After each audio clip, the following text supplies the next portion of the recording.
Okay. All right. Look at this. It's been a little while.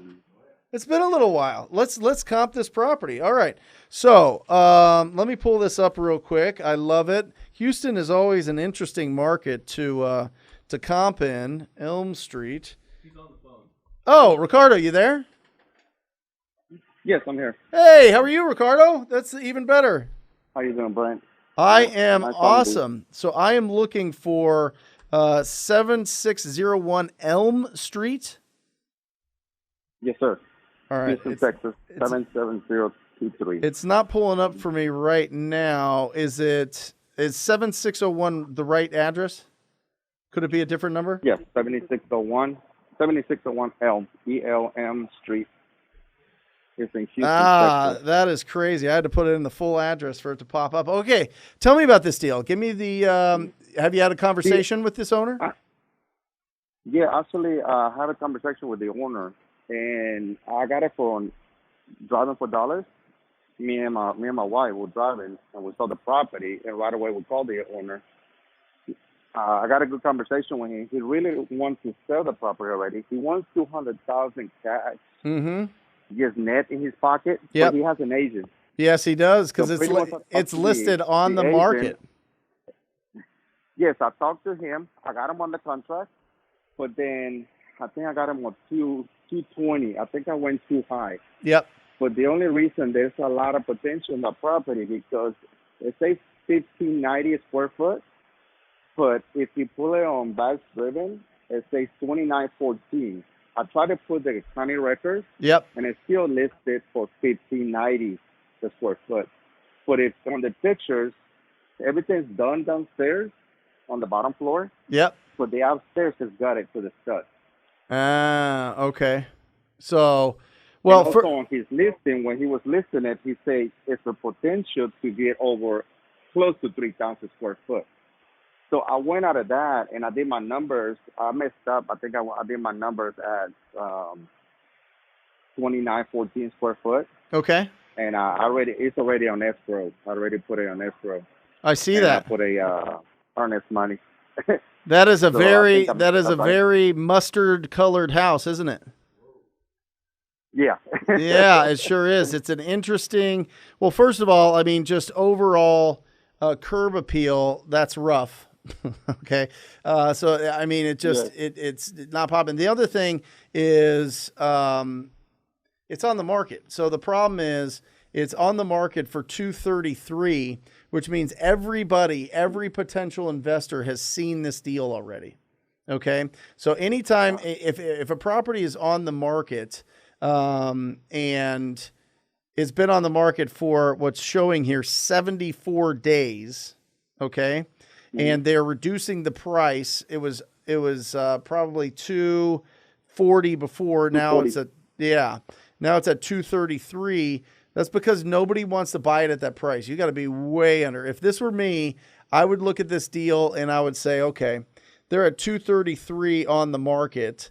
Of course he wants 200 cash, but the potential, I don't like working on deals when it comes to the potential of the deal unless it's like there's a lot of examples of things getting built around this. And I'm just looking at this property from the aerial shot here. And first of all, there's no room in the back to build. You can see the lot lines are restricting where you can build. So this is right here. If you're watching this, this is the building envelope, and there's only a certain amount that you can build in a building envelope. So all these are set back. So this street has a setback that's very specific, and then it's got a setback in the back here. So there's nowhere to really expand this thing unless you start popping out the side, and then you wonder if the floor plan is going to be goofy and you have to re-engineer the whole thing. And then all of a sudden it turns into a huge project. What do you think if they added the 3,000, if they got it to 3,000 square feet, which I don't even know how? Wait. Let me go back real quick. Is it 3,000 with the top floor? Yes, it is. It is 2,900 over 2,900 square foot. with the upstairs. What I think what they measured it was 1590 just Got the it. downstairs floor Got it. because I believe it was a multi-family, Yep. and what they did they got it the upstairs and I they get left it it now. stud, I get it. but Yep. there's a potential to be a single family with the upstairs.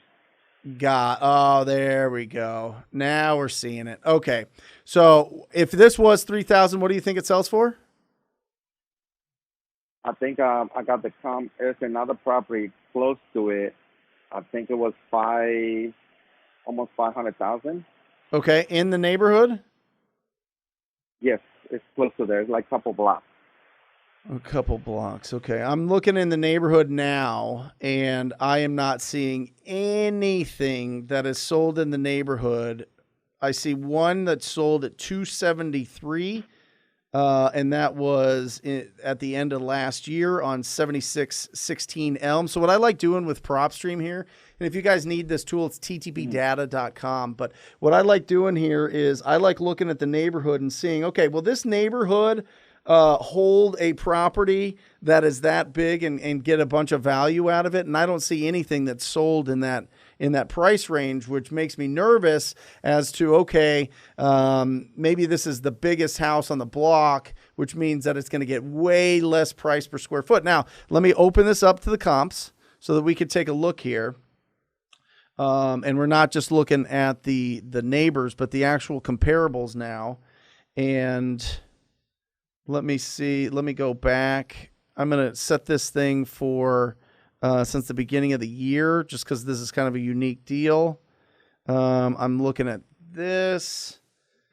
I just don't see anything that, I mean, we can open this up. Let's open this up. Let's go 2,500 square feet for comps to 3,200 just to see what's sold over there, just to see if it opens it up.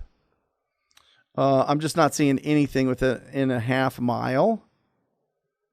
Let me see. Active, contingent, pending. That probably won't show because it's Texas.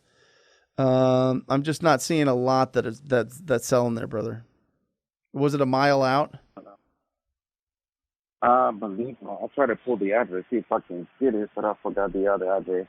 Yeah, I think they're just swinging for the fences. I think this property has been on the market. They weren't able to sell it at 240. Whenever that happens, I put in that 50% rule and try to get it at half of what they have it listed for. And then it's showing on the market at 233, but I've got this thing locked up at 115, 120. And then I can sell it to somebody and they're not like, well, I'll just go buy it on the market. That's the disadvantage that you have when you have on-market properties is anybody could call up the agent and put in a backup offer or just talk to them, right? So, I think you're locked up too high. Whenever it's on the market and it needs some love, if it doesn't get snatched up within the first week, they're way overpriced, and I would hit them at 50% in this instance. 50%. Yep. Oh, okay. Yep. Yeah, because I still have the 10 days. Yeah. I would just see if you can get a price reduction. If not, then move on. Yeah, but they're going to have to do something. I mean, they obviously have some distress. They didn't fix up the top half of that house. So you've got a house that's 3,000 square feet and the rest of the neighborhood's 1,500. So that, it's not conforming to the neighborhood. And when you have a property that's not conforming to the neighborhood, it is very difficult to sell it. One, just from a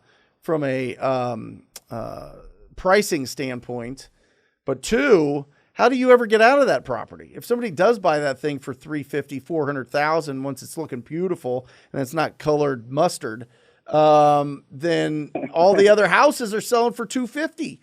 So how do you get? The appraiser's that's going to affect the appraisal, and it's going to affect I can afford a $400,000 house, but everybody over here, they're buying houses at 200,000. That feels weird, right? Like I have this big giant house in this area, but everybody else has tiny houses. It just doesn't conform. So those are way tougher to sell. Oh, okay. Yeah, this was like my first deal. I love it. Yeah, not my first deal, my first contract, and I have another one on the contract too. So yeah, is it off market? It's on that one. It is on market, but she wanted 585, and I got it for 535. Okay. Well, just And that's in a hot remember, area, almost everybody's close going to to see, downtown. everybody's going to see that on market price. So just make sure that you're aware of that and get it out to everybody. And if, you know, listen, there's a right buyer for everything. So it's just pricing. They'll let you know. Yeah. Yeah, they'll let you know. Okay. Awesome. I would thank you, Brian. Appreciate it. Thanks for calling in. Awesome. Guys, TTP Data, that's where we're pulling that, ttpdata.com, powered by PropStream, pulling up all that information. You can pull all your lists and do your comps there. It is bananas. All right. If you like that video, hit that subscribe button. We come out with new videos every single day. And if you want your questions answered, like you and I, one-on-one, make sure that you join us for the live show every single Wednesday. I will see you there.